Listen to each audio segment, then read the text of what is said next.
se lanza nomás, muy suelto de huesos. Yo no sé si lo hace intencionalmente, si no le asesoran bien. Es que de O verdad, es en para tener serio. algo que decir, Mauro. O sea, a mí sí me preocupa, te lo digo de verdad. Y tú puedes leer a abogados de derecha, liberales, abogados conservadores, abogados progresistas, abogados más de izquierda, pero todos coinciden en señalar lo siguiente. El presidente Lazo se lanza suelto de huesos, dice, voy a eliminar el Consejo de la Judicatura. Dice, mediante consulta popular. Todos los abogados de las distintas corrientes ideológicas nos quedamos así como que Claro. viendo, ¿no?, las caras y decimos, pero ¿cómo propone eso? Si para eliminar el Consejo de la Judicatura tendría que hacer una modificación a la Constitución, Ujú. y eso no se lo puede hacer directamente vía consulta popular. Para modificar la Constitución se necesita cumplir un primer paso, y es plantear una propuesta de reforma al texto constitucional, que él tendría que redactarla con sus asesores, con sus abogados, ¿sí? Y enviar el escrito, el documento a la Corte Constitucional para que recién ahí, en ese primer momento, escúchenme bien, la Corte Constitucional intervenga y señale, califique cuál es el procedimiento más adecuado. Si es que esa reforma que está planteando es vía enmienda, según el artículo 441, si es que es reforma parcial, según el 442, o si es que la Corte le dice, oiga, ni lo uno ni lo otro, lo que usted está planteando únicamente se lo puede hacer vía asamblea constituyente, según el artículo 444 de la propia Constitución. La Corte califica cuál de estos caminos es el más adecuado. Y desde mi criterio, la Corte Constitucional, si es que el planteamiento que le formulan a la Corte es eliminar el Consejo de la Judicatura, que es un órgano que pertenece a la función judicial, para mí la Corte le va a decir algo similar a lo que ya hizo cuando plantearon otras personas la eliminación del Consejo de Participación Ciudadana, que a su vez es un órgano de la función de transparencia y Así control es. social. ¿Qué le va a decir la Corte? Presidente Lazo, chévere que usted tenga esta iniciativa, pero la vía adecuada es reforma parcial, no enmienda. Usted quiere que sea enmienda para preguntarle directamente vía referéndum a la gente si está a favor o en contra de lo que usted está intentando cambiar en la Constitución. No, no es enmienda. La vía es reforma parcial. ¿Y ahí qué procedería? Que primero se envía a la Asamblea, una vez ya que esté el dictamen de la Corte y diga reforma parcial, y la Asamblea en 2 debates discute esta propuesta. El segundo debate, 90 días después del primero, al menos 90 días, y que se apruebe con mayoría absoluta. Y ahí aparece otro problema político para el presidente Lazo. No tiene. Tendrá los 70 votos para aprobar esa reforma parcial, porque si fuera enmienda en la Asamblea se necesitarían 92 votos. Como es reforma parcial, la ley de la función legislativa dice que en estos casos son 70 votos, mayoría absoluta. Tendrá los 70 votos, pero si él mismo reconoce que va a preguntarle a la gente vía consulta lo de la reforma laboral porque cree que no tendrá los votos en la... Claro, En la fíjate tú las contradicciones, entonces ahí a uno le genera dudas. Entonces, si él está reconociendo que no tiene votos para su reforma laboral y que por eso va a mandarlo vía consulta, ¿cómo es posible que la reforma parcial de la Constitución, de la eliminación de un órgano como el Consejo de la Judicatura, que también necesita 70 votos en la Asamblea, ahí en cambio sí va a tener esos votos? Es contradictorio. claro, tiene que Pero consultar a asumamos, gente que sepa, ¿no? pero asumamos por un momento que sí tendría los 70 votos y se aprueba. Sí, consigue ahí armar una mayoría coyuntural, en fin, y tiene los 70 votos. Luego de eso, no es que ya se publica en el registro oficial esa reforma. Aunque se haya aprobado en la Asamblea, viene un siguiente momento. Recién ahí hay que oficiar al Consejo Nacional Electoral para que se haga un referéndum 45 días después de lo que se aprobó en la Asamblea Chutica, es un Nacional. proceso largo, ¿ah? Es decir, se convoca a consulta para que nosotros como pueblo ecuatoriano nos pronunciemos a favor o en contra de lo que la Asamblea ha aprobado. Y para que eso se apruebe, el sí en el referéndum tiene que ganarle con mayoría absoluta al no.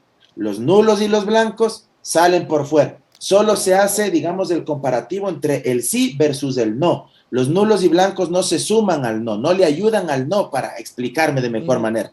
Solo se compara quiénes votaron sí, quiénes votaron no. Los nulos y blancos a un ladito esas papeletas. Si es que ahí gana el sí, recién en ese momento, cuando oficialice los resultados del CNE, ordenará su publicación en el registro oficial y el cambio a la Constitución. Pregunto, ¿todo esto se irá a cumplir? Yo lo creo bien complicado. ¿Todo esto con los seccionales? Yo tengo muchísimas dudas, por eso te digo, a mí me parece que es más venta de humo. Ahora, claro, con todo esto de la delincuencia, de la inseguridad, esto sí le da cierto aire para que él vaya también moldeando esta retórica de que es necesario cambiar toda la administración de justicia. Por eso decía yo, algo para decir. O sea, creando un discurso para decir algo, porque no sabe qué decir.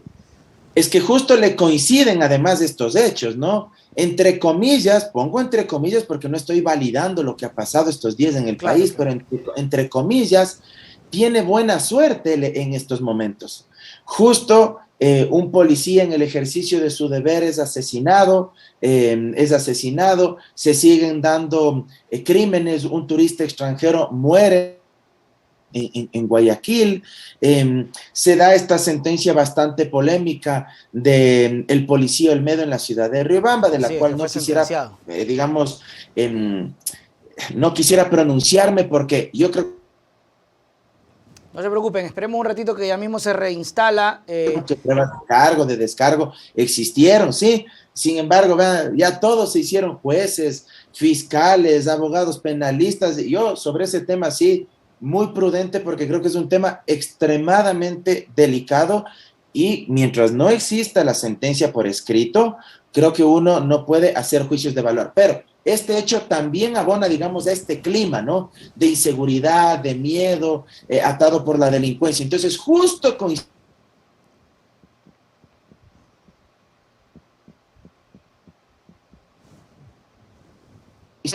esto le está haciendo daño a la justicia y la justicia no está actuando adecuadamente para combatir la inseguridad.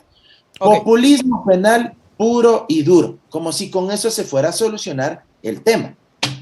Un saludo para Galo Pomaquiza, que nos envía, dice un saludo desde Nueva York para nosotros, para mí, para ti, Mauro también, muy profesionales en lo que hacen. Un fuerte abrazo desde la distancia, nos dice Galo Pomaquiza. Mauro, con todo lo que tú nos has comentado y ese recorrido que tendría que tener el presidente si quiere hacer ese tipo de cosas, me cabe una pregunta. Como comentábamos hace un rato, la cosa va a seguir. Es decir, él como presidente no puede hacer más nada que esperar una consulta. O sea, nos quieren vender el hecho de que, pobrecito Guillermo, hay que darle la consulta. Mientras tanto, no hacemos absolutamente nada. La delincuencia se sigue apoderando. En Guayaquil se están lavando las manos. La alcaldesa, si bien es cierto, no es competencia, pero también es cierto que para otras cosas sí agarra pito. Entonces, ¿cómo hablamos ahí? A ver, yo creo que es indiscutible que él está armando una retórica para tratar de justificarse. Es decir, armando un paraguas que le cubra, que le proteja y sobre todo haciendo uso de la vieja confiable, pues como se diría popularmente. La culpa es del otro, la culpa es de la otra, la culpa es de la vaca, como ese famoso libro ahí que venden, esos libros de autoayuda. Entonces, trata de endosarle responsabilidades a otras funciones del Estado y a otros organismos públicos, cuando la tarea de seguridad ciudadana es del Ministerio de Gobierno y de la Policía Nacional, pues. Entonces habría que preguntarse, de plano, ¿cuál es la estrategia para combatir la inseguridad que está implementando la ministra de Gobierno? Y no es la primera vez que la ministra, la doctora Vela, recibe señalamientos, críticas, cuestionamientos, porque ella reconoció desde hace mucho tiempo que ella no era experta en materia de seguridad. Yo recuerdo claramente que ella lo dijo, a confesión de parte, relevo de prueba, ¿verdad?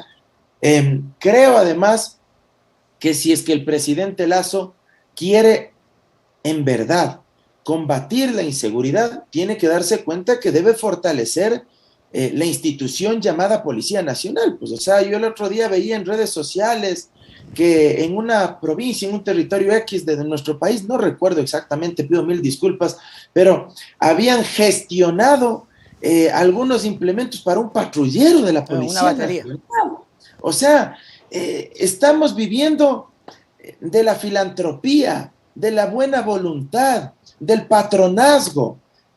Perdón que lo diga, pero, y es crudo, que no se entienda como que es grosería, pero de la limosna. Sí. O sea, de lo que sobra a algún buen filántropo por ahí que dice, ve ese pobre carrito de la policía ya destartalado que no puede ni andar, démosle estos dolaritos para que se ayuden y puedan salir por lo menos a patrullar los señores policías. O sea, hay una ausencia del Estado, hay un Estado que no es presente, hay una chatarrización de lo público y esa chatarrización de lo público también ha llegado a la Policía Nacional. Por ejemplo, sería bueno que el presidente Lasso nos informe, pues, cuánto ha destinado en materia de recursos para darle armas de dotación, para dotarles de armamento disuasivo, preventivo a los miembros de la Policía Nacional. ¿Cuánto se ha invertido en capacitación para los policías? Hoy que tanto estamos discutiendo por este caso polémico, sensible a nivel nacional, ¿cómo se les ha capacitado para repeler, para actuar en este tipo de escenarios? ¿Qué se está haciendo en su formación? ¿Cuánto se ha invertido en materia de infraestructura también, pues, de la Policía Nacional? Los UPS, los centros policiales donde ellos pernoctan, donde ellos realizan sus actividades. ¿Cuánto se ha invertido, por ejemplo, para cumplirles también, pues, salarialmente hablando? Claro. ¿Cuánto están ganando? ¿Cuándo fue la última vez que se les elevó los salarios? Es decir, una serie de cuestiones que el presidente Lasso no menciona. Él se va por la tangente. Eliminemos el Consejo de la Judicatura. Es que los jueces no están cumpliendo su trabajo. Oiga, espere, ratito. Claro. Oiga, pero si los que salen a dar la cara, los que salen a enfrentar la delincuencia son los policías, pues. Oiga, ¿qué está haciendo para darles mayores y mejores herramientas a los policías para que puedan enfrentar a la delincuencia? Y te lo digo un poco incluso desde la experiencia, no porque haya sido policía, pero mi madre, que en paz descanse, fue policía nacional durante 32 años.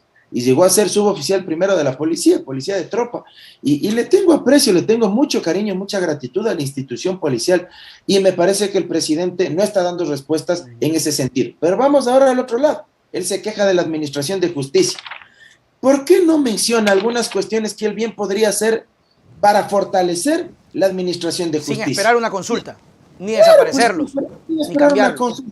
El artículo 186 de nuestra Constitución señala que deben existir jueces especializados en los 221 cantones del país en materia de familia, niñez y adolescencia. Yo pregunto, ¿ha destinado los recursos económicos? ¿Le ha dado la plata que ha exigido el Consejo de la Judicatura al Ministerio de Economía y Finanzas para tener jueces especializados en los 221 cantones del país? Y, por ejemplo, desconcentrar las causas que puedan resolverse de forma mucho más ágil, mucho más rápida. No se lo ha hecho. Más bien les redujeron presupuesto, ¿eh? Sí, y se quejó en algún momento, recuerdo yo hace algunos meses atrás, la presidenta del Consejo de la Judicatura, y dijo que producto de esa reducción presupuestaria iban a tener que despedir personal.